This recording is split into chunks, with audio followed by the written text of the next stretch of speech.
ये tight skirt ठीक नहीं है, इसे बदल कर दूसरा पहन लो। लड़की बोली, ठीक है। लड़की शर्माते हुए जल्दी से कपड़े बदलने लगती है और खुशी से बोलती है, हाँ। लड़की थोड़ा शर्माते हुए कहती है, इसे पहनने पर मुझे हमेशा थोड़ी शर्म महसूस होती है। लड़का गंभीर होकर कहता है, सबसे जरूरी बात, क्या तुमने सारी चीजें पैक कर ली हैं? हमें आज रात ही यहाँ से निकलना है। लड़की खुश होकर कहती है, देखती हूँ भाई, ये झेंग की पसंदीदा मिठाई, उसकी पसंदीदा चाय और ये पकवान भी ले आई हूँ। लड़का थोड़ा गुस्से में बोलता है, शियाओ ताओ, हम अपनी जान बचाने के लिए भाग रहे हैं, पिकनिक मनाने नहीं। लड़की खुशी से बोलती है, टाटा, और ये सबसे कीमती चीज, ये शादी वाली गुड़िया जो भाई ये झेंग ने मुझे दी थी। लड़का थोड़ा परेशान होकर कहता है, तुमने इतना समय सिर्फ इसे ढूंढने में लगा दिया, अगर सब पैक हो गया है तो चलो जल्दी। ऊपर से आवाज आती है, अरे इधर इधर देखो। लड़की मुस्कुराते हुए बुलाती है, अरे हैंडसम, इधर आओ, ड्यूल कल्टीवेशन में दिलचस्पी है, हमारे हेहुआन संप्रदाय में शामिल हो जाओ। लड़का हैरान होकर सोचता है, सच में ऐसा भी कोई संप्रदाय है जो काबिलियत नहीं देखता? फिर वो तुरंत बोलता है, ठीक है, मैं शामिल होता हूँ। हेहुआन संप्रदाय में शामिल होने के बाद मुझे ड्यूल कल्टीवेशन का असली मतलब समझ आया और क्यों वे काबिलियत नहीं देखते। लेकिन वो जरूरी नहीं है, जरूरी ये है कि अब मैं अमृता की साधना कर सकता हूँ। लेकिन ये अच्छे दिन ज्यादा देर नहीं चले, जल्द ही साधना की दुनिया में अफरा तफरी मच गई। हेहुआन संप्रदाय को खलनायक घोषित कर दिया गया और न्याय के नाम पर एक बड़ी लड़ाई शुरू हो गई। कुछ ही समय में पूरी साधना दुनिया युद्ध की आग में जल उठी। एक तरफ दानवी शक्तियों से भरा योद्धा खड़ा था जिसकी लाल ऊर्जा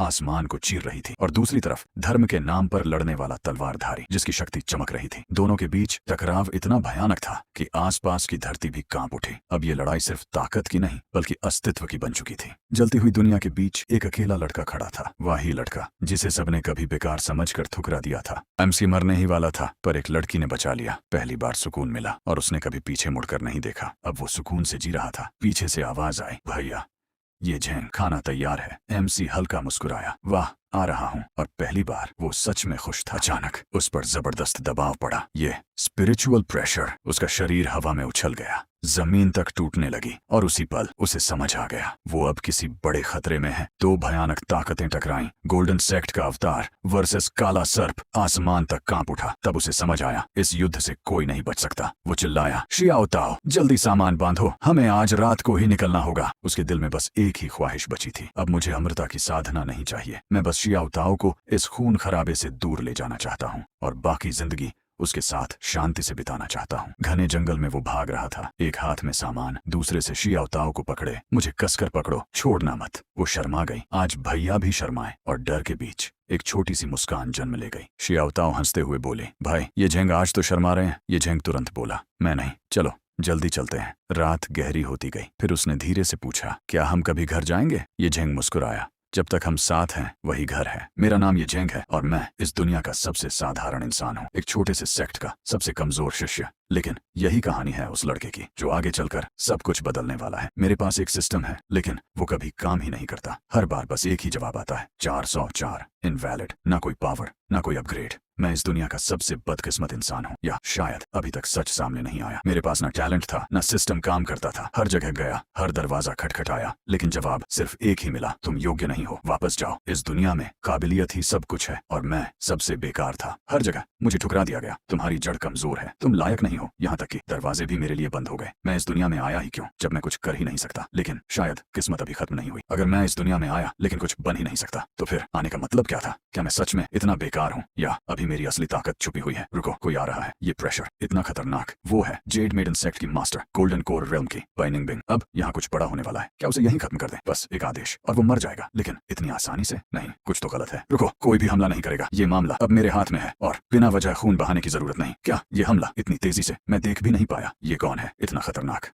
एक ही वार में मैं पूरी तरह दब गया। बाइनिंग बिंग ने कहा, अगर जिंदा रहना है तो सच बता, वरना यही अंत है। एमसी हंसते हुए बोला, लगता है तुम लोग भी मजबूर हो गए हो, लेकिन मेरे जैसे इंसान को तुम्हारे राज कैसे पता होंगे? बाइनिंग बिंग ठंडी नजरों से देखते हुए बोली, मास्टर आपको गुस्सा करने की जरूरत नहीं है, ऐसे छोटे लोगों को किंगसी संभाल लेगी। शियाओ ताओ रोते हुए चिल्लाई, भाई ये झेंग को मत सताओ, वो अच्छा इंसान है, सच में अच्छा है। किंगसी हल्की मुस्कान के साथ बोली, वाह कितनी गहरी मोहब्बत है। किंगसी ने ठंडे अंदाज में वार किया।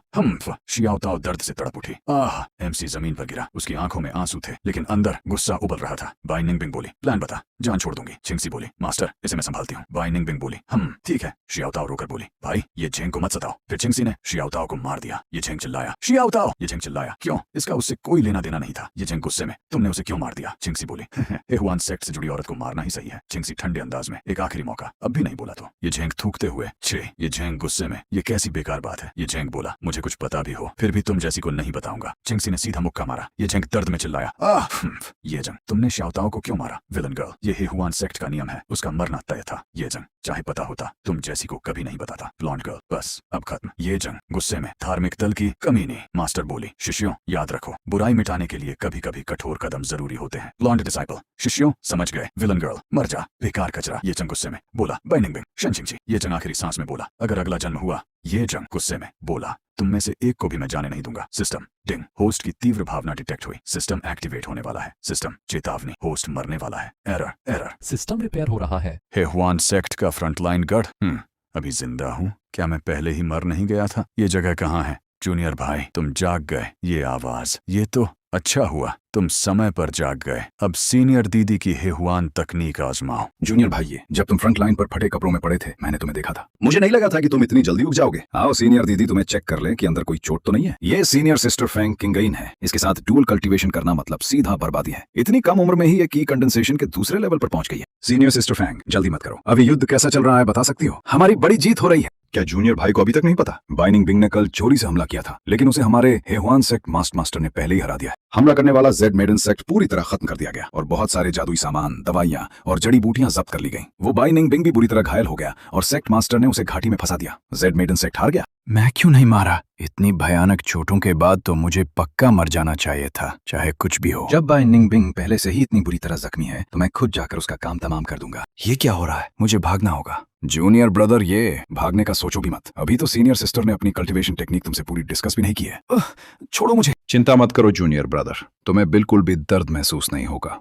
तुम्हारी मौत भी बहुत सुखद होगी। ये पागल है, मुझे यहाँ से निकलना होगा। धत तेरे की, मेरी अभी की कल्टीवेशन के साथ ये औरत मुझे पूरी तरह चूस कर मार डालेगी, जैसा सोचा था। इस कल्टीवेशन दुनिया में जहाँ ताकत ही सब कुछ है, मेरे जैसे इंसान का दोबारा जन्म लेने के बाद भी बचना नामुमकिन है। होस्ट को पर्सनालिटी करेक्शन सिस्टम एक्टिवेट करने पर बधाई। क्या? ये क्या है? एमसी हैरान रह जाता है। Personality correction system? और सिस्टम समझाता है कि यह एक ऐसा सिस्टम है जो दुनिया को संतुलित बनाने के लिए दुश्मनों की बुरी नीयत को खत्म करेगा और एमसी को इस प्रक्रिया में इनाम भी देगा, जिससे उसकी किस्मत पूरी तरह बदलने वाली है। सिस्टम एक्टिव होते ही सब कुछ बदलने लगा। तभी सामने खड़ी लड़की मुस्कुराते हुए कहती है, क्या हुआ जूनियर ब्रदर, अब विरोध क्यों नहीं कर रहे? और उसी समय सिस्टम उसकी पूरी जानकारी दिखा देता है। फैंग किंगइन, एक खतरनाक और चालाक लड़की जो अपने प्यार के लिए कुछ भी कर सकती है। अब एमसी समझ जाता है कि ये सिर्फ ताकत की लड़ाई नहीं बल्कि दिमाग और सिस्टम की भी जंग है। जूनियर ब्रदर, वो हल्की मुस्कान के साथ उसके कान के पास फुसफुसाती है, लगता है तुम अब समझ गए हो। जूनियर ब्रदर कहकर वो उसे छेड़ती है, लेकिन लड़का गुस्से में सिस्टम को कोसते ही अचानक ताकत पा लेता है और पल भर में जंजीरें आकर फैंग चिंगाइन को जकड़ लेती हैं। उसे समझ ही नहीं आता कि खेल कैसे पलट गया। फैंग चिंगाइन हवा में जकड़ी हुई घबरा जाती है और चिल्लाती है, ये कैसी कल्चरेशन टेक्निक है?